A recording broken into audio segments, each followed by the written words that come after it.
মানে ধরেন যেই ইমেজটা 15 বছরের পতিত স্বৈরাচার তৈরি করেছিল নিজেদের, সেইটা তো সেমভাবেই মানে তৈরি এরা করবেন। ওটা ওটা এমনিতেই হচ্ছে না। কিন্তু একটা প্রশ্ন এরকম করে যদি আপনি করেন যে এইরকম রিটার্ন অফ ফ্যাসিজম যে হবে না, তার গ্যারান্টিটা কী? এমনিতে এটা আপনি কোনো লিখিত গ্যারান্টি দিতে পারবেন না। এটা লিখিত যাই চেষ্টা করবে তারপরে হয়তো চেঞ্জ হয়ে যেতে পারে। কিন্তু আমি এখানে আপনাকে ধরেন এরকম একটা প্রশ্ন করি, আমেরিকান কাউকে জিজ্ঞেস করেন আপনি, আচ্ছা বলো তো আমেরিকাতে কালকে যদি মার্শাল হয় তাহলে কী করবে? ও তো মাথা খারাপ, মার্শাল হবে, মার্শাল কি? মার্শাল কেন হবে? ও বিশ্বাসই করতে চাইবে না। মানে ওর মননের মধ্যে মার্শাল নাই। আর বাংলাদেশে যদি কালকেও মিলিটারি টেক ওভার হয়, তো পরশু দিন এত বড় ভোটের পরে দেখবেন যত বিজেপি বেরিয়ে গেছে। মানুষের মধ্যে এই চেতনার এতখানি পার্থক্য আছে। আমি মিলিটারি রুল পছন্দ করি, আমাদের জাতি পছন্দ করি, দেখেছি পাকিস্তান আমল থেকে। আমি এটা বদলাবার কী কোনো চেষ্টা করেছি? ঠিক একইভাবে বলছি, রাজা বাদশারা এরকম একটু করেই। যারা সরকার আছে তারা এই ধরনের লুটপাট করবি, ভাই দুটো টাকা তো খাবে, নাহলে তারা গেছে কেন? এই অ্যাটিচিউডটা বদলানো, এবং সেই অ্যাটিচিউড বদলাবে কোত্থেকে? নিজের ঘর থেকে।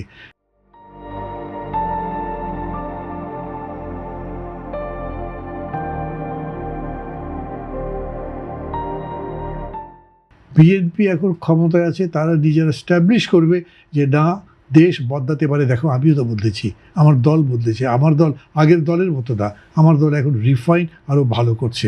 এটা বিএনপিকে একা বলছি না, আমি সমস্ত দলকে বলছি। Culturally they have to be change.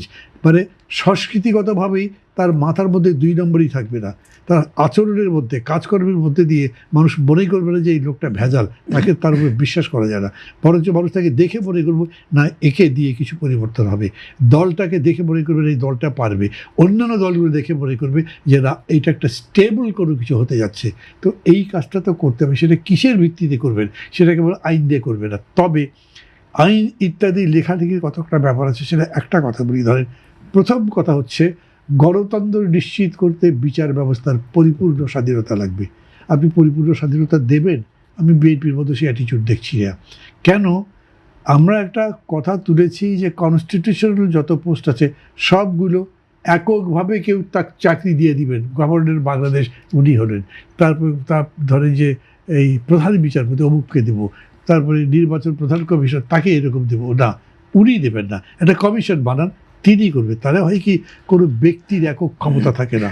নাইলে প্রধান বিচারপতি যদি বাংলাদেশ সরকারের প্রধান, যিনি প্রধানমন্ত্রীর আজ্ঞাবহ হন, তাহলে কোনো বিচার হবে নাকি? ওই জায়গাগুলো আপনি বন্ধ করতে পারেন।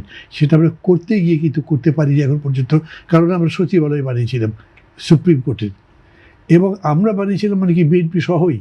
মিলাদ করা হয়েছে, মিষ্টি খাওয়া হয়েছে, মিষ্টি বিতরণ হয়েছে, তারপরে ওটা তুলিয়ে দিয়েছেন। বিচারক নিয়োগের ক্ষেত্রে যে আইনগুলোর কথা বলা হয়েছিল সেগুলো তারা মানেন নাই। এরকম করে আমি বলছি যে যেই জায়গাগুলোতে গেলে আপনি রীতিমতো জবাবদিহিতা তৈরি করতে পারেন। আমাদের আর্মির কথা যদি বলেন, তাতে কোনো জবাবদিহিতা আছে? কোনো নেতাকে ডেকে এনে কথা বলাতে পারবে যে আর্মির সমালোচনা করবে? আর্মির লোকজন কতগুলো এই আয়নাঘরের সাথে যুক্ত আছে, কতগুলো জনগণের অত্যাচার নির্যাতন করবার ব্যাপারে যুক্ত আছে। এই যে ধরেন 5 তারিখে হঠাৎ করে সব ঘুরে গেল, আর্মি পুলিশ সবাই মনোরের দিকে চলে আসলো। 3 তারিখে তারা কোথায় ছিল, কে কেন ছিল, তারা আগের দিনগুলোতে কী ছিল? শুরু তো হয়েছে জুলাইয়ের মাঝে, তারপরে পরিপূর্ণতা পেল 5 তারিখে। এই পুরো সময় ধরে সমস্ত প্রশাসনে যারা যারা ছিলেন তাদের কার কী ভূমিকা ছিল সেগুলো দেখবেন, তো দেখে চেঞ্জ করবেন। আমি কিন্তু এই কথা বলছি না যে না সবগুলোকে শাস্তি দাও, কিন্তু যে পুলিশগুলো যা যা করেছে, এখন পর্যন্ত পুলিশ কাজই করে না। আপনি পুলিশকে ডেকে বলেন, ভাই দেখো তোমাদের আমরা যাই করেছো, যারা গণবিরোধী কাজ করেছে, মানবতা বিরোধী, তাদের তো বিচার আমাকে করতে হবে, বাকি লোকগুলো ভালো থাকবে, এরপর থেকে যেন এরকম না হয়। আপনি পুলিশটাকেও তো এমন করবে যাতে সেও গণতন্ত্র নির্মাণে তার মননটা তৈরি করতে পারে। সেটা পুলিশ বলেন, বিজিবি বলেন, আর্মি বলেন, সবার মধ্যে লাগবে তো। কিন্তু কেউ সব অপরাধ করেও যদি পার পেয়ে যায়, তাহলে সে মনে করবে যে একবার যখন পার পেয়েছি, অত বড় বুত্থানের পরে পার পেয়ে গেলাম, সামনে আবার কে কী করবে আমাকে? ওই জায়গাগুলো বন্ধ করতে হবে। তাহলে আপনি কি, তার মানে কি স্বরাষ্ট্রমন্ত্রী পুলিশের এই জায়গাগুলোকে অ্যাকনলেজ করতে সক্ষম হচ্ছেন না? অ্যাকনলেজ তো সবাই করছেন, কিন্তু সেটাকে রেকটিফিকেশন করতে পারছেন না। আমি যখন ডক্টর ইউনূস পুলিশদের সাথে বলছিলাম, আমি বারবার বলছিলাম যে পুলিশদেরকে বলা হোক, তোমরা যা করেছো অনেক বাড়াবাড়ি করেছো, তোমরা পুলিশরা, আর্মির লোক, এয়ারফোর্সের লোক উপর থেকে গুলি করে মানুষ হত্যা করছে, সেই মানুষগুলো বার করতে হবে না? ওই সব খুনিগুলো যদি জীবিত থাকে তাদেরকে আমরা চিনি না? এরপরে যখন গণতন্ত্র যখন হবে তারা সব ঘুরে বেড়াচ্ছে, আমিও ঘুরছি, আমি দেখে মনে করবো তাহলে দেশটা বদলালো কি? তো আমার ওটা করতে হবে, একদিনে পারা যাবে না। কিন্তু তারা তো কারো অর্ডারে কাজ করেছে। যে সেই অর্ডারের লক্ষ্যে ধরবো? বিপ্লব মানে বা পরিবর্তন যদি চান তাহলে সামগ্রিকভাবে হতে হবে। তো আমরা যারা মনে করি সমাজ বদলাতে হবে, তার মানে একটু ঘষা মাজা করলে কি সমাজ বদলে তাহলে যাবে নাকি? এই যদি ধরারই প্রয়োজন হয় যারা অর্ডার করেছে, তাদেরকে ধরার জন্য এতগুলো দিন পার হয়ে গেল, বছরের পর বছর পার হয়ে গেছে, তো 2 2 বছর বছর হয়ে পার গেল। হয়ে গেছে, এখনো কেন তাহলে পদক্ষেপ নেওয়া হয়নি? এরকম কি আপনি মনে করছেন কি মনে করছি বললেন?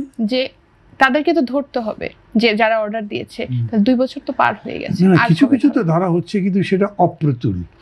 এটা আরও যত আপনার কোনো হিংসার বশে ধরছেন না, কারণ রাগের বশে ধরছেন না, জেনুইনলি চেক করেই ধরছেন আপনি। সেই কাজগুলো যে প্রপারলি হচ্ছে সেটা নয়, সে কথা তো সবাই বলছে।